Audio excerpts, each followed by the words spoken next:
Benita Lee from Alabama. Thank you, ladies, for coming out. I appreciate it.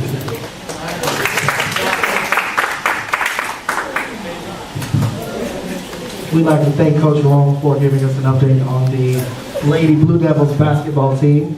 Once again, the Saturday game was canceled, so tonight is our season opener.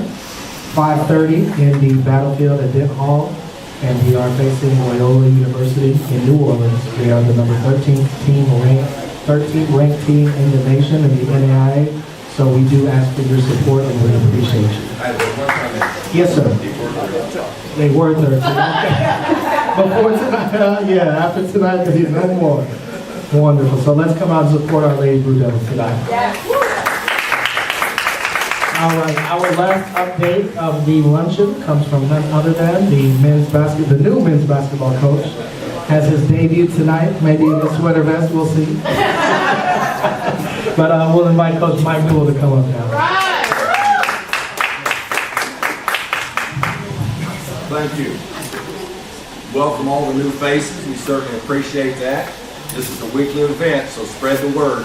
Make sure that within the next week or so we have all the tables full. I think that we'll truly enjoy it, and it's a great way to spread the word about Blue Devil basketball.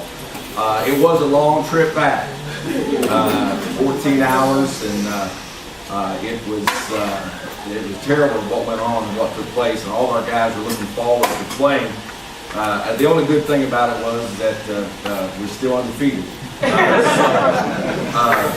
But I tell you what, I really love what I do. I was thinking about it on the 14 hours back, and don't tell Dr. Barnes, but I'd probably pay her to do this. Last week I took Ramon Johnson, our 6'10" center from New Jersey, to the eye doctor, and we're driving. And some of you have been into our practices. When we do individual skill development, I put a playlist together. And imagine my playlist is a lot different than their playlist. But anyway, so I thought I'm going to put some songs on there that, you know, if they hear it once or twice a week, I want them connecting with it. One of them I put Kansas City. All right? I don't know whether y'all know that or not, but that's where the national tournament is. So Kansas City, here we come, right? Another one I put on there was Sam Cooke, Change Gonna Come. We're going to change the 10 years of losing to winning. So I had some temptations, and then I put an Usher song in there. Well, I didn't put it in. I had to get some advice to put some of the songs in there. I did see Dr. Barnes coming in and moving a little bit up top. So anyway, so I've got that playlist. So I'm thinking. So when it goes on, and I want to watch the reactions on this work. So not some of them, most of them were, starting to get into it. You can tell by, what their drills, if they were not had a ball in their hand, they were moving a little bit.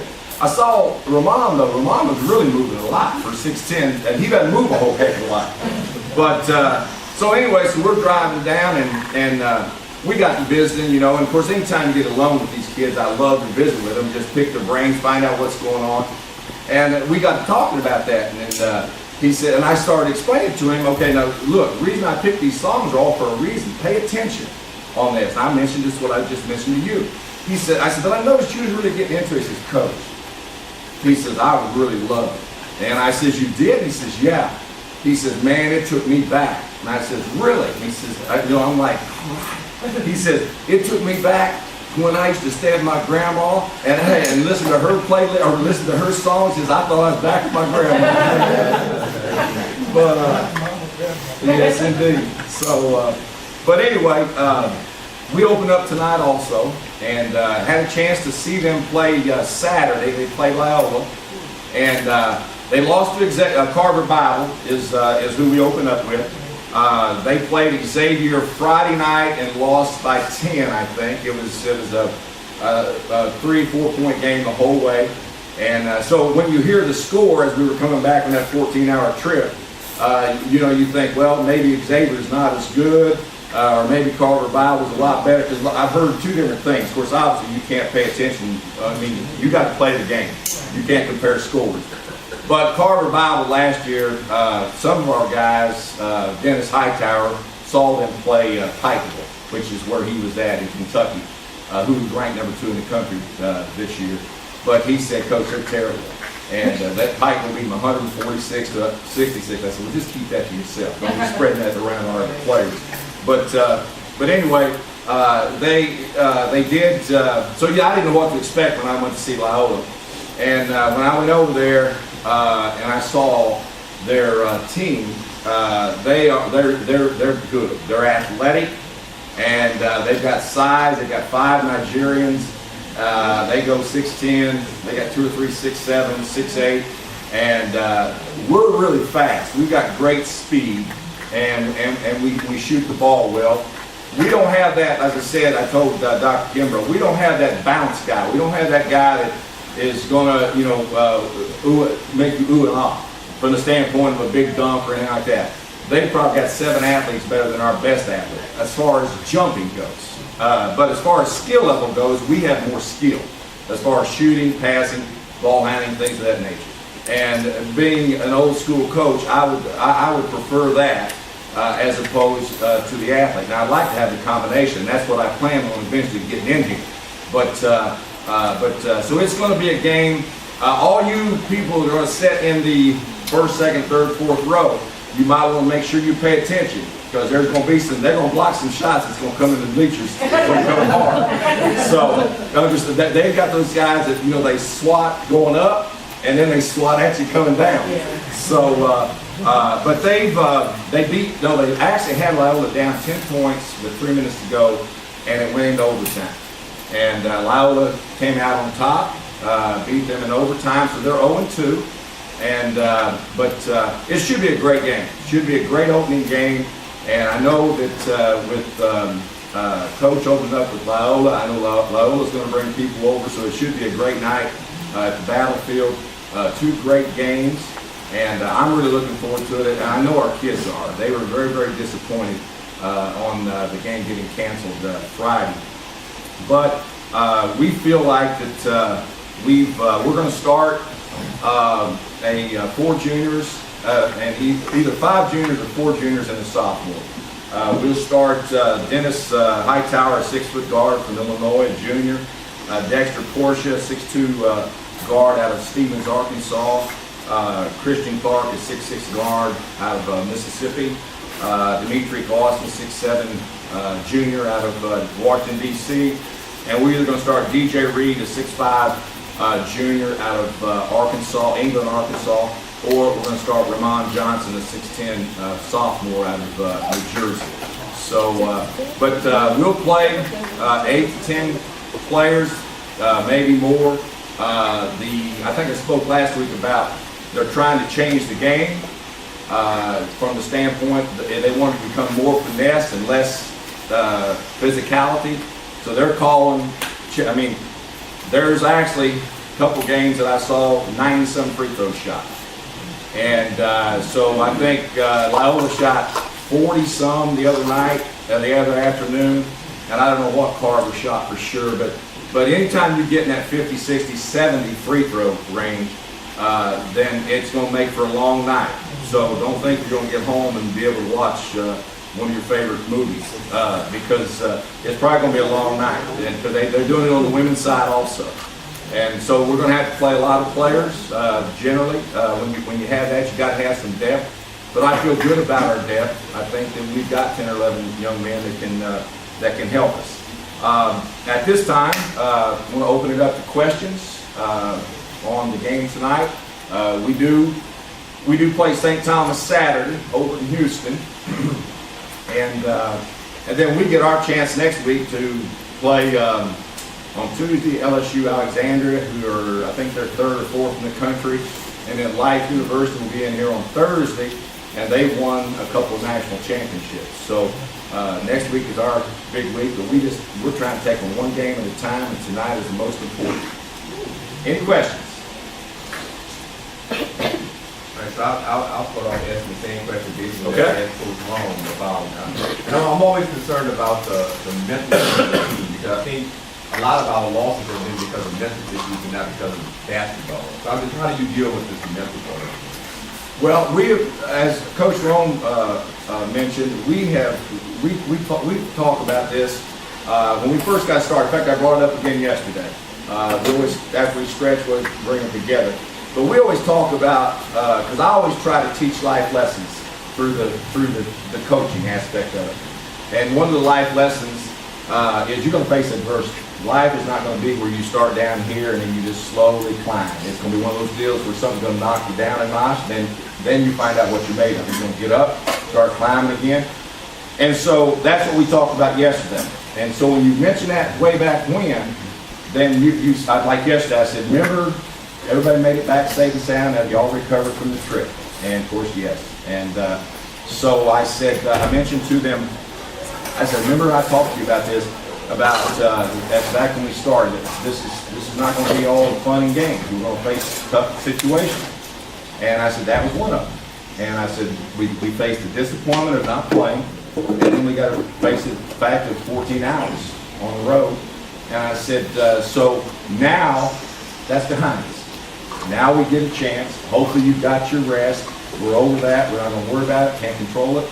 And so here we go. And I told you, it's just like life. So this is what we're going to do. And it said this won't be the last time we face something this year. There's going to be some other issues that come up. So that's how we dealt with it. And the great thing, Mark, is in dealing with 18, 19, 20, 21-year-old guys, student athletes, they do have a tendency to forget pretty quick. And so sometimes they forget their losses quicker than what I'd like for them to. But that's just the way the society is. I mean, that's just the way kids have been. You know, I was telling Dr. Barnes, I said, it just dawned on me. You know, I've coached kids in the 70s, the 80s, the 90s, the 5 decades. And it's interesting to watch how some kids react the same way back in the 70s and 80s. You know, there's different ways to motivate, obviously, and different ways you got to communicate. But there's a lot of things that haven't changed.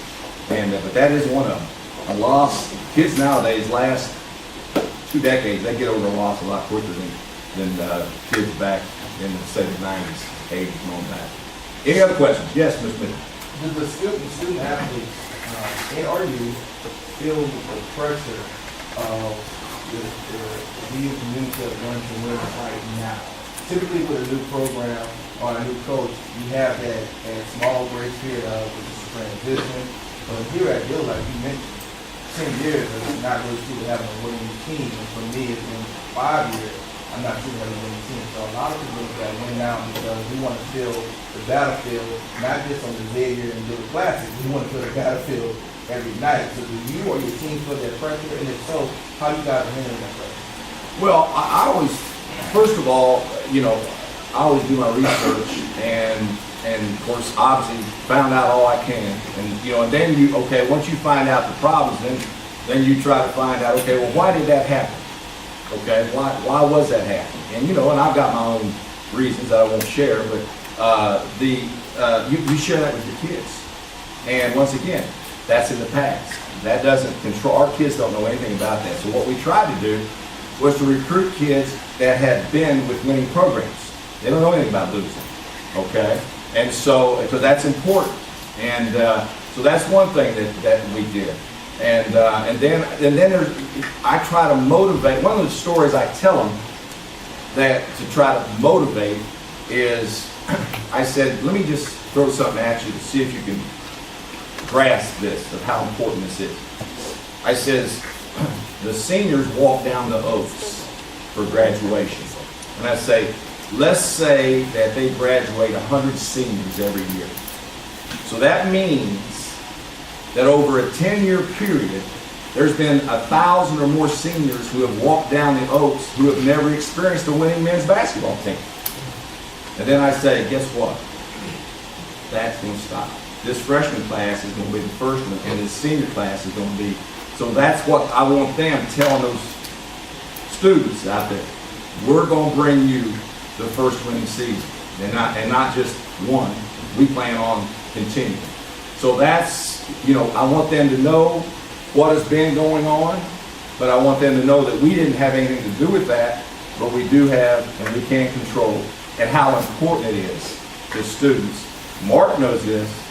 Hey, trust me, that money raising is a lot easier. It's hard to go out to those students that went 4 years without winning, having a winning season, like in football, or we don't have football, so, next thing is men's basketball, women's basketball, whatever. So it's a lot easier to raise that money.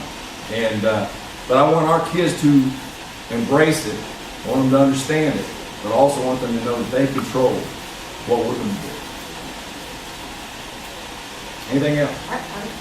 Go ahead. I've watched them in practice, and those guys are very aggressive, which is something that refs look at, and which means that they're going to probably look for them to draw a lot of fouls.